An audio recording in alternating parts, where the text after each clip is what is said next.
All right, well, this is different. Welcome to my house, to my sunroom, more like it. My dog is not here today, unfortunately, because my mom took her to work, but she will be here in the future. So, today I'm going to try to teach what I would have taught if we were still at school and not in the middle of a worldwide pandemic. I'm going to review a little bit to start with so we can kind of refresh where we left off. When was the last day we had class? Wednesday? I think it was Wednesday? Last Wednesday? Yes, last Wednesday. So we'll review a little bit where we left off. We had just started the Civil War as well, and just gotten kind of into it. So I'm going to review some of that and then continue onward from there. And I'll try not to go overboard time-wise because, I don't know, I haven't quite figured out how long I'm going to make these videos. I'm going to try for maybe like 30-ish minutes, maybe 15. We'll see. We'll figure it out. I'm kind of making this up as I go along. And hopefully like the camera's right because I don't know if it's standing up properly. We'll figure that out later. But okay, I have a whiteboard. The perks of having once been a homeschooler is that I own 2 whiteboards. So we won't miss out on that part of the situation. I can still write, I can still demonstrate as I talk, which is great because I need that when I talk. Awesome. All right, so where did we leave off? Let's kind of timeline some dates a little bit to kind of give an example, an idea of where we left off last, because I know I, for one, needed a refresher when I was thinking about this. All right, so the first date I'm going to put up here is November 6th, 1860. And on this date, Abraham Lincoln was elected president.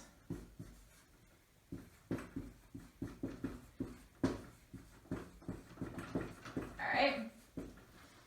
So as we move forward, let's take this as our spring off point. November 6th, 1860, Abraham Lincoln is elected president. And from what we remember, when he's elected president, a lot of the people in the South start saying he is going to get rid of slavery, even though Lincoln himself said very plainly, no, I'm not going to get rid of slavery. I'm not even going to touch slavery. I don't want to deal with slavery, the issue of slavery. It's not my concern. He wants to ignore it, but obviously he can't. But rumors start spreading in the South that Lincoln is going to free all the slaves. And so, in response to his election on November 6, 1860, on December 20th, also of 1860, so a little more than a month after Lincoln's election, December 20th, 1860, South Carolina secedes. Secedes from the Union. And as we know, that starts the Civil War, in essence. It starts it in that it declares that this is formally going to be a problem. However, we know at first, Lincoln and the current president, Buchanan, Lincoln, the current president-elect, after December 20th of 1860, didn't actually think the South meant what they had done. He thought that they were just bluffing. Of course, we all now know they were not, in fact, bluffing. And then, this is the date that we remember from Wednesday, on April 12th of 1861.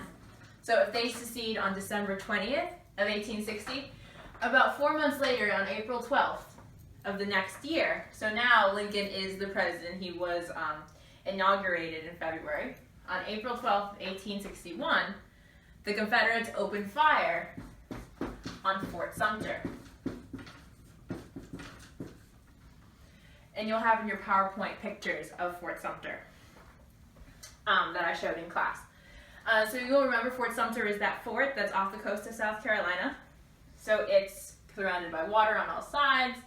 And then the Americans, or at the time now the Union Army, because we've split into Confederates and Union Army, were not prepared for an attack. They weren't expecting one. So when the Confederates come, you'll remember Beauregard, the Confederate general, and Anderson, Major Robert Anderson, the Union major inside the fort. Remember, Major Anderson was Beauregard's teacher. Remember, Beauregard sends Anderson gifts saying, please just surrender, I don't want to fight you.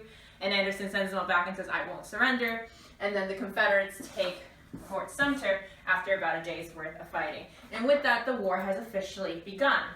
And this is kind of the first official attack, the first outbreak of violence. However, it's not really an actual full-on battle. I don't believe there were any casualties. There was damage done to the fort. Obviously, you see the picture where they put the Confederate flag up, the stars and bars, to replace the stars and stripes. But this isn't actually a battle. There's no battlefield. Two armies don't necessarily come and meet because, as we remember, Anderson wasn't ready for them. He didn't expect them to come. So it was kind of a surprise attack, so it's not really a battle. However, you will have, or you should have with you, when you're watching this lecture, this sheet that I gave you. With the pictures of the battle. So you will find Fort Sumter down here. I don't know if you can see this. If you can't, you should find it anywhere. And then remember, on the second page, you have your timeline.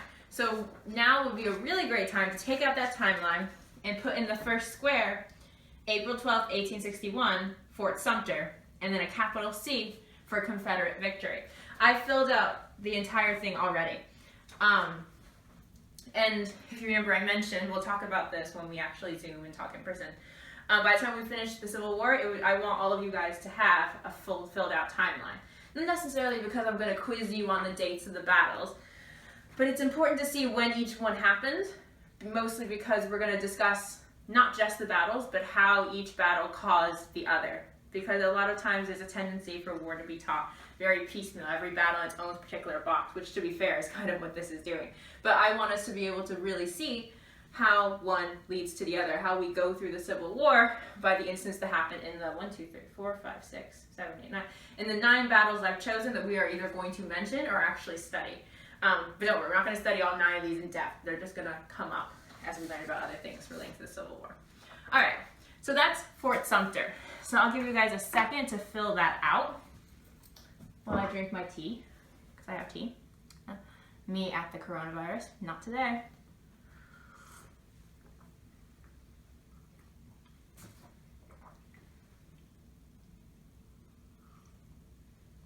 This is also a good time if you think you have any questions about Fort Sumter or the lead up to it, so any questions from what we did prior while we were still at school.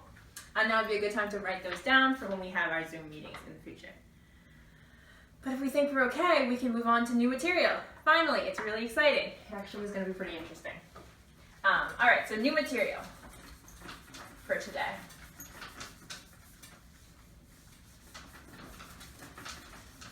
All right, so like I was saying, Fort Sumter wasn't actually a battle.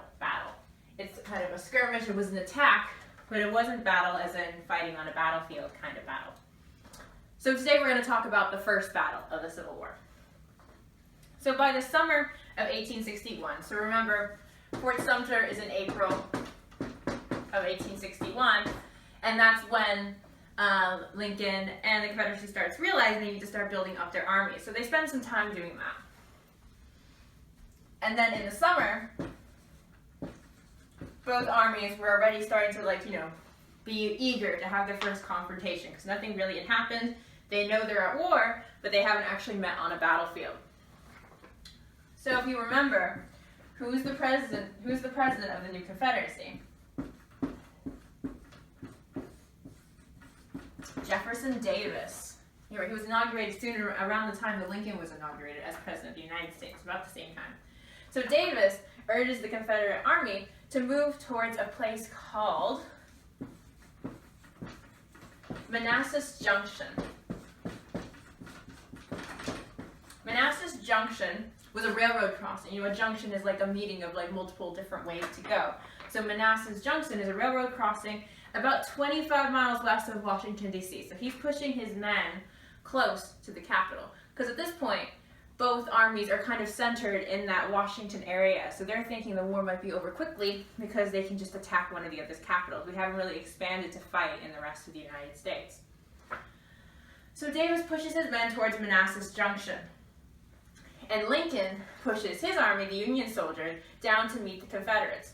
He's thinking that because the Unions greatly outnumber the Confederates at this point, that they can easily win the battle. And then they can push on past Manassas down into Richmond, which is in Northern Virginia. And Richmond was the new capital of the Confederacy, because like I'm saying, we're working near their capitals, Washington, D.C., and Richmond. And Lincoln says this can be over quickly. We can take Manassas. We can win Manassas at Manassas Junction, and then we can go on, take Richmond, end the war, and everything will be fine, and we'll talk it out later. as we know, that's not really what happened. So this battle, although it takes place, it is sometimes called the Battle of Manassas. You'll see it referred to as the Battle of Manassas because it takes place in and around Manassas Junction. However, it's most commonly called the First Battle of Bull Run. I'm going to put that up on the board.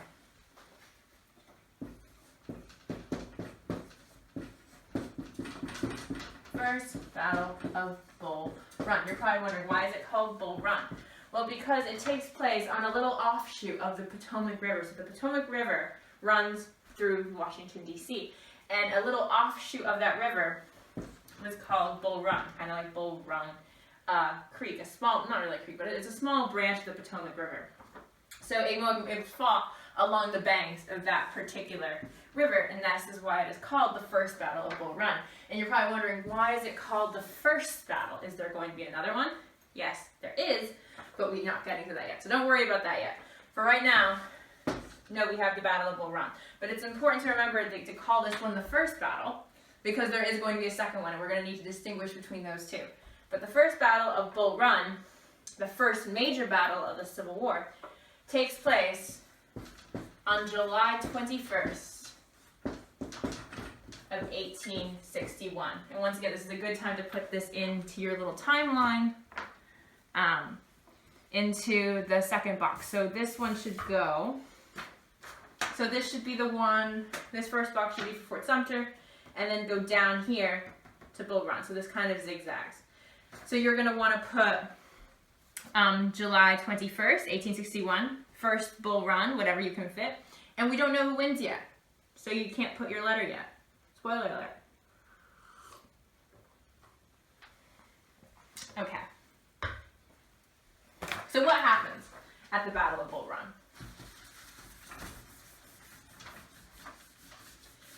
So the Union Army is very confident, because once again, we've never actually fought a full-on battle. We've been surprised at Fort Sumter. But Lincoln and the Union Army as a whole is pretty confident that once they come to a battle prepared, they will win against the Confederates. So they, march forward. They're not particularly worried because they actually think this won't even amount to any particular kind of bloodshed. They are just going to win easily and overpower the Confederates. Maybe there won't even be any fighting. So not only was the Army confident, the residents of Washington, D.C., especially the wealthy socialites, the one who had power politically as well, were extremely confident that everything was going to be okay. So they actually decided they'd make a day out of it. And there will be a picture of this also in the PowerPoint that I'll reference you guys to. The PowerPoint that I sent, there should be a picture of a bunch of people sitting down as to a picnic. That's because wealthy Washington citizens actually went out to find a hilltop somewhat near to Manassas Junction, to near Bull Run River. And they settled there to have a picnic lunch and watch what they thought was going to be a quick and victorious showdown for the Union Army that probably wouldn't even involve any bloodshed. They kind of just figured the Confederates were going to come up, see how they were outnumbered, and they were going to surrender right away. As we know, that's unfortunately not what happened, because the war continues on for several more years. So they're packing all their picnic lunches and they're sitting to watch the battle. They expect no bloodshed, and they expect a very quick victory. But the problem is, what they got was not a quick victory. They got a scene of chaos and confusion instead, for a lot of reasons. And for the first one being that most of these soldiers, both Union and Confederate soldiers, had never seen battle before. They had never fought like this before. And while they had been eager to kind of prove themselves in a sense, once they're in the thick of battle, they actually don't really know what they're doing, and they get scared. They get nervous, they panic, they don't know what to do, and so you have a lot of chaos going.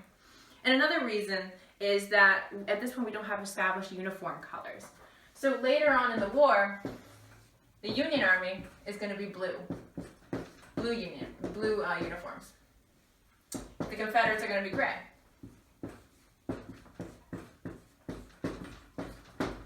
But we haven't got this distinguishing factor yet, because at this point Lincoln doesn't even think the war is going to go on past this day, past July 21st, 1861.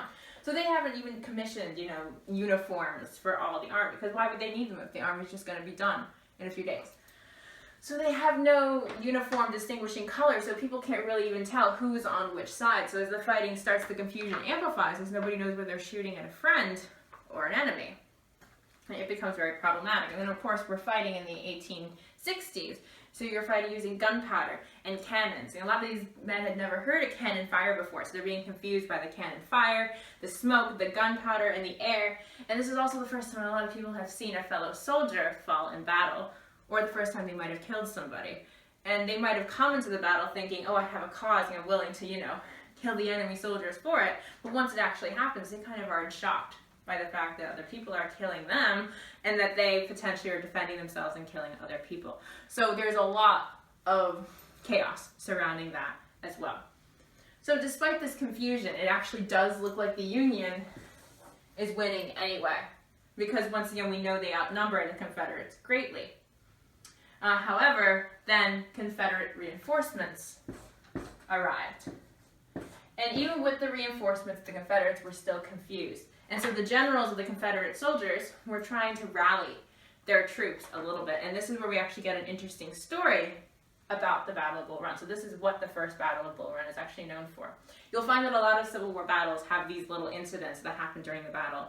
That's how a lot of people remember them. Because certain people or certain incidents become famous because of these battles. So first Bull Run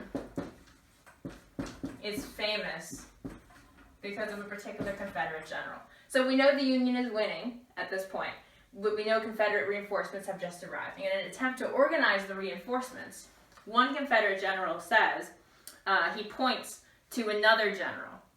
And this general's name was Thomas Jackson. So to make sure that's not confusing. A Confederate general, we don't remember the name of this, we don't know the name of this general, but a general points out this general, Thomas Jackson, general of the Confederate Army. And he says to his soldiers, look, there's General Jackson with his Virginians. His soldiers were Virginians.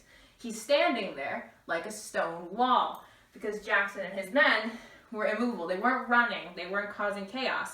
They were standing in formation as they fought against the Union Army. And at that moment, Jackson orders his wall of men to charge into the Union Army. And from then on, he is known not just as General Thomas Jackson, he's known as General Stonewall Jackson because of the way he commanded his troops in the very first major battle of the Civil War. And General Stonewall Jackson goes on to become one of the most strategic and most famous generals of the Confederate Army. He becomes General Lee's right-hand man. So it's important to know, if you remember nothing else about Bull Run, remember that it was the first major battle of the Civil War, and that it was where General Stonewall Jackson got his nickname, Stonewall. Okay, so what happens in this battle? What's the outcome of this battle? Well, whether it was because of Stonewall Jackson or because of the general who used Stonewall Jackson to encourage his men, or all of the above, just the Confederate Army kind of got themselves together, and the Confederate reinforcements start charging at the Union Army, and they send the Union Army fleeing back in the direction of Washington, D.C. So instead of the Union Army chasing the Confederates down to Richmond, it's actually going the opposite way. They're chasing us towards our capital.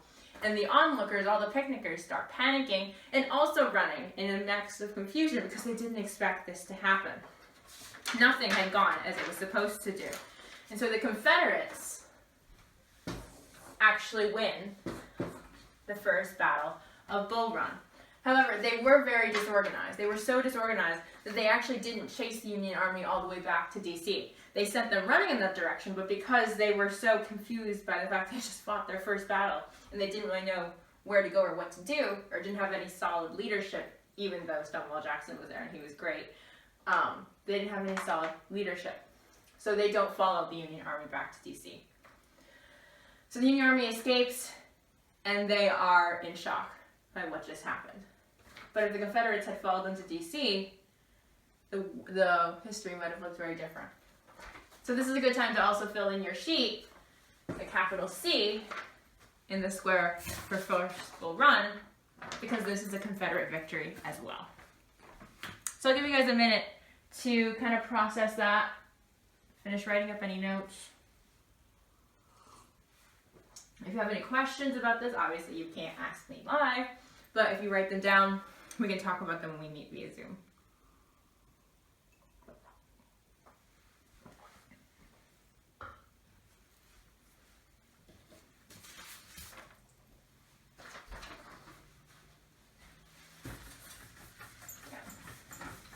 So the Confederates win the first battle of Bull Run. And with that, it becomes apparent to both sides, because both sides went into this battle thinking it was going to be an easy victory. And even though the Confederates won, it certainly wasn't easy for them. They lost a lot of men, they had to bring in reinforcements, and they didn't have the organization to follow the Union Army back to Washington, D.C. So both sides now realized that this was not a war that was going to be won in just one or two battles, just one or two encounters. They start to develop their own war strategies.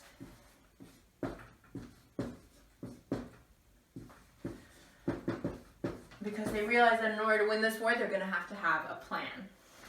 So let's talk about the Union plan to begin with. Because knowing this plan will kind of help us visualize in our heads at least a little bit what is going to be happening, why certain battles are fought in certain places, and why does the army go where they go.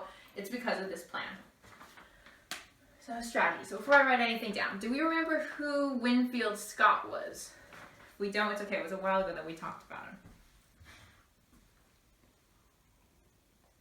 So Winfield Scott was the commander-in-chief of the American Army during the Mexican-American War. He's the one that led the troops on the Battle of Veracruz, the battle that was, the biggest amphibious campaign in American history that had no casualties. So he led to Veracruz, and he led and captured Mexico City and ended the Mexican-American War. So he's very much a war hero. He is now 75 years old. Put his name up here. Winfield Scott. He is now 75 years old and is offering his services to devise a military strategy with which to attack and defeat the Confederacy. So this is a three-pronged strategy. And by three-pronged, that means it has three different directions, three different parts to this plan. A three-pronged plan. All right. So let's talk about each part. Okay, so the first part involves the main Union Army. The main army. And at this point, the main Union Army is called the Army of the Potomac, the Army of the Potomac River, because it's based in Washington, D.C., where the Potomac River runs through. So Winfield Scott decides that part one of this plan would be that the main army, the Army of the Potomac, would be in charge of defending D.C., defending the nation's capital, and putting pressure on the Confederate capital, Richmond. That's point one. That's what the main army is going to do. So what's point two? Point two is that the Union Navy is going to establish a blockade of all the major points in the South. So all the important southern points where they get supplies, or they could get supplies from Europe and other nations, we are going to blockade them so they can't get supplies. And then finally, our third point is for anybody, obviously not the Navy, any branches of the Union Army that are not part of the main body of the Army of the Potomac. So there are other sections led by other generals and other officers that aren't kind of all at Richmond. They're scattered around, the country. Anybody who's not part of the main army is going to focus on the water routes that were crucial to Confederate transportation. So we're talking about rivers, and the two that we're talking about in particular are the Mississippi River and the Tennessee River.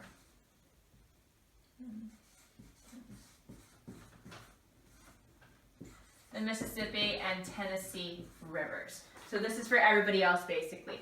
Because if we can cut off their access to the Mississippi and Tennessee rivers, we're cutting off their ability to transfer supplies from one point to another. So by advancing and attacking on these rivers, they're not only blocking off the ports here and here, but they're not only putting pressure on the capital here and here. The hope, we are trapping and kind of crushing and potentially even splitting the Confederacy into two. Because the Mississippi River, I don't know if it's on that map. Yeah, Mississippi River is on the map, kind of.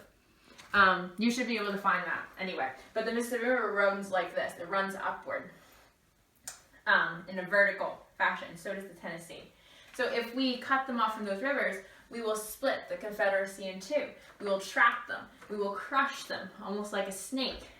And you're wondering, why am I talking about snakes now? Because this is the image that they use, that newspapers would use when they talked about this plan of Winfield Scott, to crush the Confederacy like an anaconda snake. You know, those ones that wrap their prey up in a spiral and just kind of suffocates them to death. They don't have venom, but they squeeze them to death. And that's important because this plan, this Union strategy, becomes known as the Anaconda Plan. It takes its name from the snake description. And there's a propaganda picture in the PowerPoint as well that shows a big snake wrapping itself around the Confederacy. Let's take a minute to think if you have any questions on that, any notes you need to write. So that's the Union strategy. What's the Confederate strategy?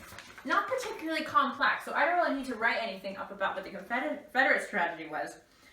The Confederates are just trying to defend themselves because the Union is the one that's attacking them and trying purposely to make sure the Confederacy becomes part of the Union again. So the Confederates are just defending, so they don't really have a massive strategy. Their only strategy is that they wanted to make sure they prolonged the war as much as possible because they knew their big chance was to make the Union Army tired and make them run out of supplies, run out of soldiers, and then we could potentially, make them be like, okay, fine, you can be your own country as the Confederacy because we're tired of fighting. That's their plan. They don't have a whole thing like this, they don't have a three-pronged plan like we do. Their point is to just withstand us as we do all these things to them, and eventually we'll let them have their way. They also hope they could potentially get help from Europe, like countries like Great Britain and France could potentially help them. That never actually happens. They're never able to actually win the approval of Great Britain and France. They get some supplies from them, but they don't actually get any military help. But all right, so this is a good way to start talking about other battles in the war. Because the Anaconda Plan lets us know that if we're going to see battles happening, they're going to be on the water, they're going to be outside ports, they're going to be somewhere near DC or Richmond, or they're going to be along the Mississippi or Tennessee River. So when we see a battle that comes in one of these places, we'll know, okay, that's part of the Anaconda Plan. That's, prong 1, prong 2, prong 3. I'm not going to ask you to necessarily recite these, but you should kind of have it in your head that these were the 3 zones that Scott and the Union Army, at least in the beginning, wanted to focus on in the war. And they actually end up staying pretty true to that. So let's talk a little bit about how this Anaconda Plan ends up playing out in real time. It's all well and good to write it on a piece of paper, to have propaganda, newspapers talking about it. And it looks pretty good. It looks like it might work. At least it's an idea, But how does it actually play out once we start putting it into practice? And we're going to see that throughout the next however many times it takes for us to get through the Civil War. We're going to see how this plan plays out. All right, so I've already erased it. But think in your head, what was the third phase of the Anaconda Plan? 1, defend DC, attack Richmond. 2, Navy blockade. 3, attack along the rivers, Mississippi and Tennessee. So that's the third prong. And the third prong is what happens early in the war. So we're jumping ahead a little bit. So remember, first Bull Run happened in the summer of 1861, July of 1861. Not a whole lot happens following that for several months. I mean, the nation is both sides are still a little bit in shock. And also then fall and winter comes, and not a lot of fighting you'll see happens ever in the fall and winter because it's too cold and the armies are kind of just resting, recuperating, and training and getting ready to fight again when the weather is better. So come the spring thaw of 1862, we have more movement happening now on the river front. So this is when we introduce a character. The name has come up before, but his name is General Ulysses Grant. If you'll remember, he was a soldier in the Mexican-American War. And he is at this point, he's in Illinois, and he's commanding whatever section of the Union Army is there in Illinois. So he takes his men, and he starts pushing them down to Kentucky and Tennessee once it becomes warm enough to fight properly. So he starts leading his men, following the third prong of the Anaconda plan through Kentucky and Tennessee. So if we didn't talk about him a lot in relation to the Mexican-American War, but he was a very talented soldier. And he wins several small victories as he goes down to Kentucky and Tennessee. He actually takes Nashville, so the city of Nashville in Tennessee, back for the Union. And he kind of centers from there.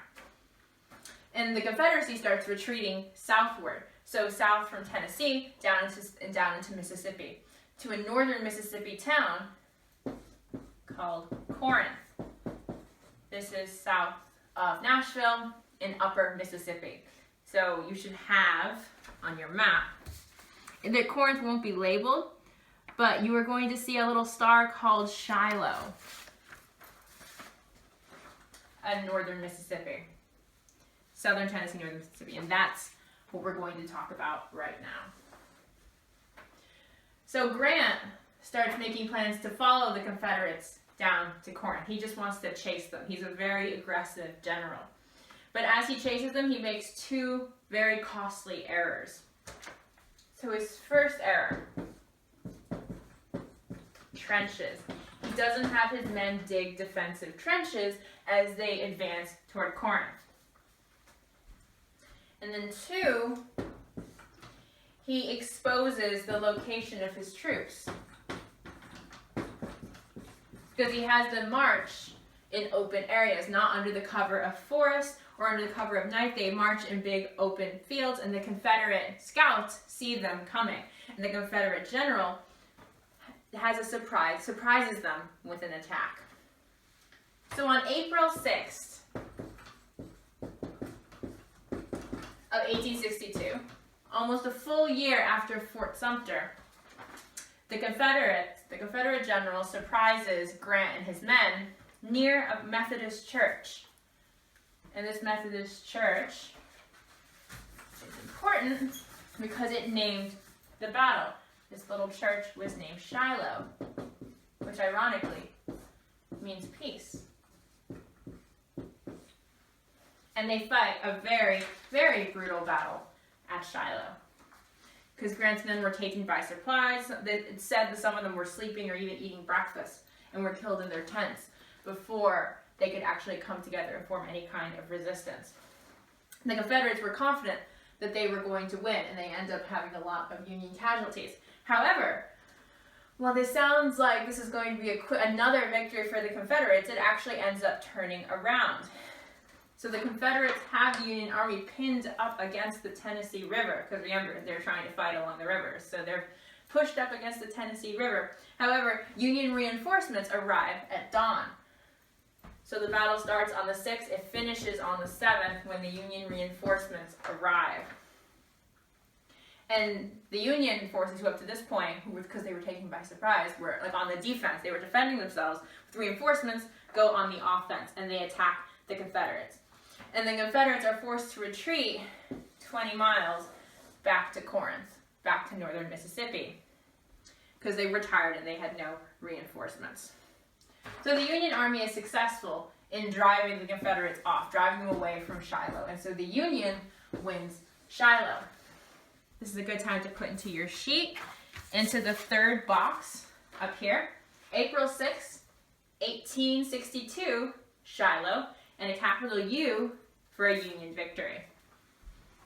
However, just like how the Confederates have been too tired to regroup and too tired to chase the Union Army back to D.C. at the first Battle of Bull Run, the Union Army here was too tired and too confused after being taken by surprise to chase the Confederate Army all the way back to Corinth. And this becomes a noticeable pattern throughout the Civil War. We're going to see this in almost every battle we study, that when one army wins, they kind of fail to continue after they win. They'll win the battle, the losing side will retreat, and the winning side won't chase the losing side. So it's almost like they deliver, one blow, and then they kind of don't go in for the kill kind of thing. And while it sounds like, this kind of gives them a chance to recover, which is true, it doesn't bring the war to an end, because if either side can recover, they can come back and fight again. So a lot of people, a lot of military historians say the war could have ended much sooner if one side had only just taken that bit of aggressivity and gone after the other after they won. But you're going to see this happening on both sides. Both the Confederates and the Union Army both usually fail to kind of give that extra push after a battle. So the Confederates retired to Corinth to kind of regroup, recuperate, and then potentially attack again. And the Union Army does the same where they are near Shiloh. So at this point, Shiloh is not the first major battle of the war, but it's the costliest one so far. 7 times as many men die at Shiloh than died at the first Battle of Bull Run. And the thing is, Shiloh is not the deadliest battle of the Civil War. We haven't even gotten to that yet. So one of the big points to remember about the Civil War is the massive amount of lives that were lost on both sides during this.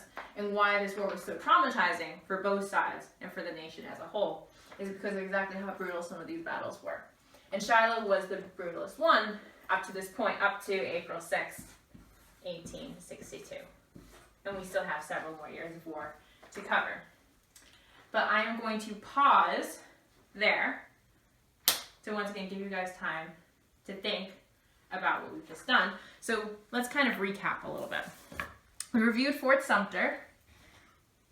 We reviewed, Lincoln being elected, the South seceding, firing on Fort Sumter, that being the first, skirmish attack that started the war. We talked about Bull Run, the first Bull Run, how everybody thought that the Union was going to have a quick and easy victory. The Confederates thought they were going to have a quick and easy victory, and actually just turned out to be complete chaos. A lot of people died, and the Confederates actually technically win. And the Union Army is kind of left in shock by that. We talked about the Anaconda plan that was developed following the first Bull Run to kind of move forward in the war to try to bring it to a close as quickly as possible. So we have that 3-pronged plan, the Anaconda plan. And we know the Confederates are mostly just trying to defend themselves and prolong the war as long as possible. And then we talk about how the plan starts to be put into action. The General Grant moving down towards the Mississippi and Tennessee rivers, try to put the 3rd prong of the Anaconda plan into effect. And that's when the Battle of Shiloh happens, which is a Union victory, even though the Union Army does not chase the Confederacy all the way down to Corinth. And hopefully all of this makes sense. And I think that's a good stopping place for right now. And then in our next video, we're going to talk about what's kind of happening. So we know that Bull Run was fought in July of 1861. Shiloh in April, and like I said, not a lot was happening during the 9 months in between. So while Grant is fighting in Mississippi and Tennessee at Shiloh, around the same time, we start to get similar action happening in the east, in the D.C.-Richmond front, the first prong of the Anaconda plan. Because spring thaw, this is when all the fighting is going to happen. You're going to realize that a lot of the dates that you write down in your sheet are going to be very similar, kind of April, June, July dates, because that's when a lot of the major battles happen, because that was better fighting weather. You didn't have to worry about being cold and frostbitten and something like that. But yeah, so that's what we're going to talk about in the next video. What was happening around the same time as Shiloh, what was happening back in the east, back with the Army of the Potomac, who were dealing with the first prong of the Anaconda plan. So hopefully all this makes sense. And hopefully if you have questions, you've written them down or kind of have them in your head for when we have our Zoom conversation. Looking forward to seeing you guys in person through the screen, and answering any questions you might have. Awesome. Okay, so I am going to cut the video now. See you guys soon.